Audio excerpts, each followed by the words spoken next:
या देवी सर्वभूतेषु कालरात्रिरूपेण संस्थिता नमस्तस्य नमस्तस्य नमस्तस्य नमो नमः।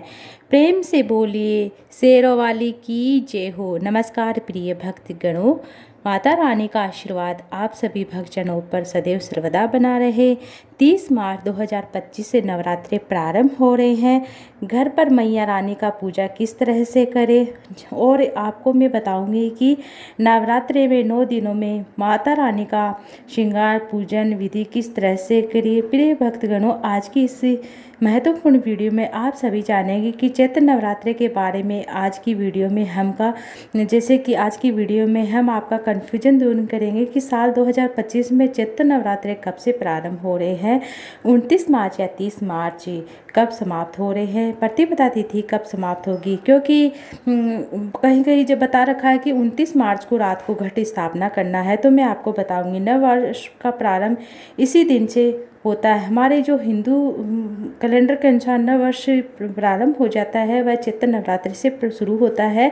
कलश की स्थापना करने का शुभ मुहूर्त क्या होगा, कलश विसर्जन किस दिन किया जाएगा, इस बार नवरात्रि की तिथियों के घट बढ़ने का क्या कारण है, 2 नवरात्रि व्रत एक ही दिन पड़ रहे हैं, यह कौन कौन से दिन होंगे, आपको अष्टमी नवमी का पूजन किस दिन करना है, इसके बारे में भी नवरात्रि के कितने दिनों की है। इस बार नवरात्रि माता रानी इस बार हाथी पर सवार होकर आ रही हैं।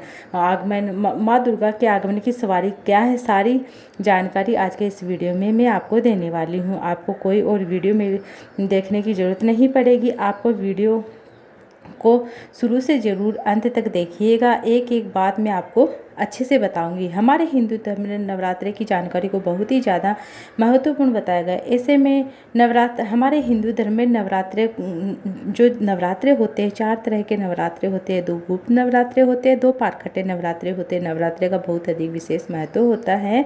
माता रानी का इस दिन पूजन किया जाता है, नवरात्रि की स्थापना की जाती है, घट की स्थापना की जाती है। जैसे कि चैत्र नवरात्रि होते हैं, इसी दिन से हमारे जैसे चैत्र नवरात्रि होते हैं वे बड़े नवरात्रि होते हैं, अश्विन के नवरात्रि छोटे होते हैं, बट अश्विन के नवरात्रि सब लोग रखते हैं। चैत्र नवरात्रि के बारे में बहुत 80% लोग जानते हैं। चैत्र मास की नवरात्रि प्रथम दिवस चैत्र मास की शुक्ल पक्ष की प्रतिपदा तिथि से शुरू हो रहे हैं। 2 नवरात्रि दोनों ही बहुत महत्वपूर्ण होते हैं, अश्विन और चैत्र नवरात्रि वर्ष भर में 4 बार होते हैं, जो मैंने पहले बता दिया। 2 गुप्त नवरात्रि, 2 प्रकट नवरात्रि। जो गुप्त नवरात्रि होते हैं वह माघ मास और अश्विन मास आषाढ़ मास में आते हैं, और प्रकट नवरात्रि होते हुए चैत्र अश्विन में आते हैं, जिसे हम श्राद्धी नवरात्रि कहते हैं। चारों नवरात्रि बहुत अधिक महत्वपूर्ण रखते हैं, लेकिन चैत्र मास की जो नवरात्रि होती है, हमारा हिंदू नववर्ष उसी दिन से प्रारंभ होता है, इसलिए यह नवरात्रि बहुत महत्वपूर्ण रखता है।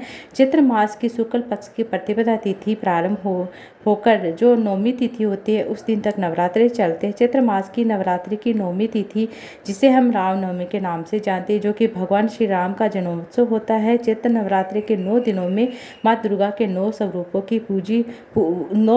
के पूजा का विधान होता है। विधि विधान से हम माता के 9 स्वरूपों का पूजन करते हैं, उनके मंत्रों का जाप करते हैं, कथा सुनते हैं, श्री दुर्गा सप्तमी का पाठ करते हैं। इस बार चैत्र नवरात्रि का शुभारंभ सर्वार्थ सिद्धि योग से ही शुरू हो रहा है। ये नवरात्रि बहुत ही शुभ हो रहे हैं, क्योंकि इस बार माता रानी हाथी पर सवार होकर आ रही है, और माँ दुर्गा हाथी पर सवार होकर ही अपने भक्तों के घरों में पधार रही हैं। हाथी पर ही सवार होकर वापस प्रस्थान करेगी, क्योंकि इस बार चैत्र नवरात्रि का शुभारंभ रविवार के दिन से हो रहा है, और दोनों ही दिन रविवार पड़ रहा है। माता की सवारी जैसे वार के अकॉर्डिंग निर्धारित होती है। हाथी पर सवार होकर आना बहुत ही शुभ संकेत देने वाला होता है, और जैसा कि इसलिए जो भी भक्तगण माता रानी की कृपा सभी भक्तजनों पर सदैव सर्वदा बना रहे। जिस कामना से नवरात्रि रखते हैं, उनकी सभी मनोकामनाएं माता रानी अवश्य पूर्ण करती हैं।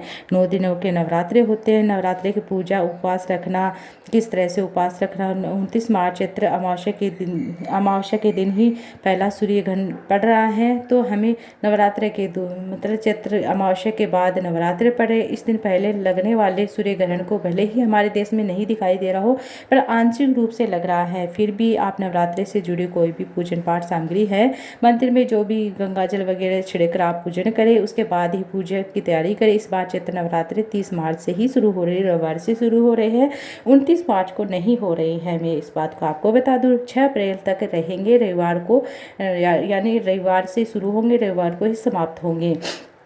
और मैं बता दूं कि जैसे कि नवरात्रि की पूजा करने के लिए केवल 8 ही दिन इस बार मिल रहे हैं। प्रतिपदा तिथि 29 मार्च रात को शुरू हो जाएगी और प्रतिपदा तिथि समाप्त होगी 4:28 पर शाम को, और 30 मार्च के दिन रविवार को दोपहर 12:49 पर समाप्त हो जाएगी। कलश की स्थापना आप 12:49 से पहले कर ले और 30 मार्च रविवार को ही प्रातः कलश की स्थापना आप कर ले। माँ इस दिन पहले दिन, नवरात्रि के पहले दिन माँ शैलपुत्री की पूजा की जाती है, जो कि 30 मार्च रविवार के दिन आप सब लोग करेंगे, कलश स्थापना करेंगे। सबसे पहले आप स्नान आदि करके बाद शुभ मुहूर्त में आप 6 चैत्र नवरात्रि इस बार 30 मार्च को स्वार्थ सिद्धि योग से ही शुरू हो रहे। इस दिन इंद्र योग और रेवती नक्षत्र का शुभ योग भी बन रहा है। चैत्र नवरात्रि के पहले दिन स्वार्थ सिद्धि योग शाम को 4:35, अगले दिन सुबह 6:12 तक रहेगा। इस योग में आप किसी भी तरह का कोई भी कार्य, शुभ कार्य करते हैं तो उसमें सफलता अवश्य मिलती है। बहुत ही शुभ योग है। अष्टमी नवमी जान लीजिए, इसके बारे में भी जान लीजिए। नवरात्रि के किस दिन किस देवी माँ की पूजा की जाती है। पहले दिन कलश स्थापना की जाती है, कलश स्थापना के साथ ही माँ शैलपुत्री की पूजा की जाती है। नवरात्रि के दूसरे दिन माँ ब्रह्मचारिणी की पूजा की जाती है। नवरात्रि के तीसरे दिन चंद्रघंटा की पूजा की जाती है। द्वितीय और तृतीय इसी बार एक ही दिन पड़ रहे हैं, यानी आपको दूसरे तीसरे नवरात्रि की पूजा एक ही दिन करने को मिल रही है। इस दिन आप दुर्गा सप्तमी का पाठ कर सकते हैं, दूसरे तीसरे दिन का पाठ आप दूसरे दिन कर सकते हैं। और आपको 31 मार्च सोमवार को ब्रह्मचारिणी की पूजा करनी है, फिर माँ चंद्रघंटा की पूजा करनी है। नवरात्रि का तीसरा दिन 1 अप्रैल मंगलवार को इस बार माँ कुष्मांडा की पूजा करें। चैत्र नवरात्रि का चौथा दिन रहेगा, उस दिन 2 अप्रैल को बुधवार को आप माँ स्कंदा की पूजा करें। नवरात्रि का 5वां दिन, जिस दिन 3 अप्रैल गुरुवार का दिन रहेगा, इस दिन माँ कात्यायनी की पूजा करें। नवरात्रि का 6ठा दिन जो 4 अप्रैल शुक्रवार को रहेगा, इस दिन महासप्तमी है, माँ कालरात्रि की पूजा करें। सप्तमी के दिन कालरात्रि की पूजा की जाती है। 7वें दिन 5 अप्रैल शनिवार को, इस दिन माँ दुर्गा के 8वें स्वरूप माँ महागौरी की पूजा की जाती है। कन्या पूजन भी आप इसी दिन कर सकते हैं। चैत्र नवरात्रि का 8वां दिन 6 अप्रैल दिन रविवार को, इस दिन माँ नवमी की पूजा करें। माँ कन्या पूजन किया जाता है, नवरात्रि का विसर्जन किया जाता है। नवरात्रि व्रत का समापन इसी दिन किया जाएगा। चैत्र नवरात्रि का 9वां दिन 7 अप्रैल दिन सोमवार को रहेगा। इस दिन नवरात्रि का व्रत का पारणा आप कलश विसर्जन कर सकते हैं। इस बार दुर्गा अष्टमी यानी अष्टमी तिथि 5 अप्रैल दिन शनिवार को रहेगी। रामनवमी यानी दुर्गा नवमी 6 अप्रैल को रहेगी। और आप रामनवमी मनाइए या रामनवमी भगवान श्री राम की पूजा अवश्य करें।